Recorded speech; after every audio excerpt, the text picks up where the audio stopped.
अस्सलाम वालेकुम। Abrar Qureshi YouTube channel देखने वाले तमाम अहबाब को उम्मीद करता हूँ आप लोग खैरियत से होंगे। आज की वीडियो का मौजू जो है वो पाकिस्तान के साबिक कप्तान सरफराज अहमद हैं। खबर है कि पाकिस्तान के साबिक कप्तान सरफराज अहमद, जिनको वर्ल्ड कप में नाक़िस कारकर्दगी और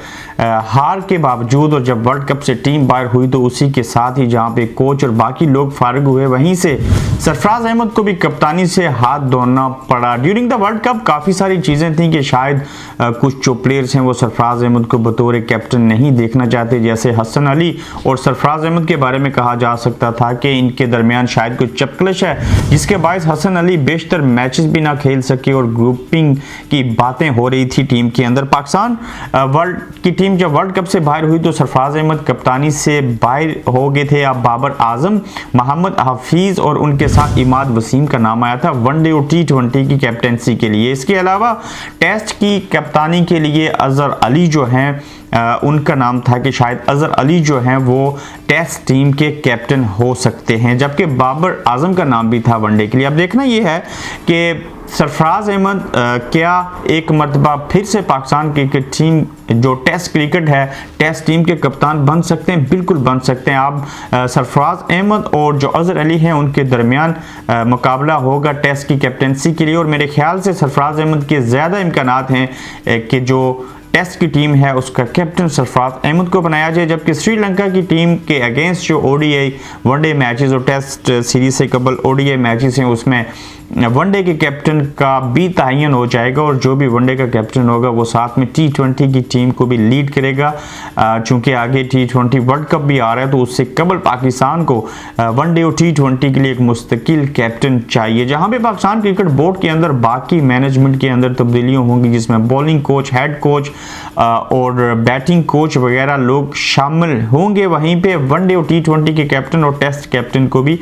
जो है वो फाइनल किया जाएगा, और श्रीलंका टीम के खिलाफ टेस्ट मैच खेलने से कबल ही टेस्ट मैच के कप्तान को लेके आएंगे। सरफराज अहमद के अगर जो कैरियर है उसके ऊपर नज़र दौड़ाएं तो सरफराज अहमद ने 2010 में ऑस्ट्रेलिया के अगेंस्ट आज से 9 साल कबल टेस्ट डेब्यू किया, जबकि अब तक सरफराज अहमद ने 49 टेस्ट मैचेस खेले हैं और 36 की औसत से उनका जो 2600 रन स्कोर किए उन्होंने। इस वक्त सरफराज अहमद ने 114 वनडे मैचेस में 34 की औसत के साथ 2200 रन बनाए, जबकि बतौर विकेट कीपर पूरी दुनिया में अगर देखा जाए तो बतौर विकेट कीपर और बैट्समैन ये उनकी जो कारकर्दगी है वो तसल्ली बख्श नहीं है। इसके अलावा सरफराज अहमद को 2017 में जब कैप्टन बनाया गया तो उस वक्त जब मिसबाह उल हक रिटायर हुए तो उसके बाद जिनका नाम सामने आया था वो सरफराज अहमद थे, जिन्होंने तीनों फॉर्मेट के अंदर टेस्ट, T20 और वनडे में पाकिस्तान टीम की नुमाइंदगी की, और कुछ उतार चढ़ाव आते रहे, लेकिन अब वनडे और T20 से सरफराज का नाम कट चुका और शायद ही मुस्तकबिल करीब में वो इन दो फॉर्मेट के कैप्टन बन सकेंगे। लेकिन इस वक्त सरफराज अहमद के लिए ये अपॉर्चुनिटी ताहाल मौजूद है कि वो टेस्ट चैंपियनशिप भी जो शुरू हो चुकी है और श्रीलंका के अगेंस्ट जो उन्होंने टेस्ट सीरीज खेलनी है उसमें सरफराज अहमद जो है वो कैप्टन बने। अगर उनके आड़े कोई आया तो मेरे ख्याल से वो अजहर अली एक ऐसा नाम होगा जो T20 और वनडे से तो रिटायर हो चुके हैं, लेकिन टेस्ट क्रिकेट को वो कैरी किए हुए हैं, और अजहर अली टेस्ट मैचेस के एक बेहतरीन खिलाड़ी तस्वर किए जाते हैं, और जितने भी पुराने खिलाड़ी हैं उनमें से अजहर अली एक अच्छा और बड़ा नाम भी है। लेकिन बताया ये जा रहा है जो मेरे मजबूत सोर्सेस हैं कि साबिक कप्तान सरफराज अहमद को ही टेस्ट की जो है वो कैप्टनसी दी जाएगी। ऐसे हालात में जब T20 और वनडे का कैप्टन अलग होगा, ऊपर से सरफराज खेलेंगे भी वनडे और T20 में, जबकि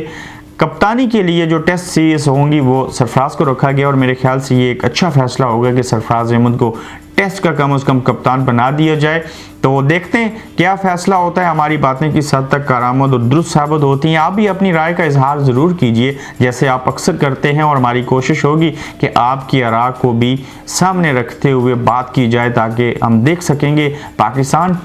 टीम के जो फैंस हैं वो किसको देखना चाहते हैं, टेस्ट टीम का कैप्टन सरफराज अहमद या अजहर अली। अपना ख्याल रखिए, चैनल को सब्सक्राइब कीजिए, और इंशाल्लाह रोज़ाना की बुनियाद के ऊपर आपसे आमना सामना होता रहेगा।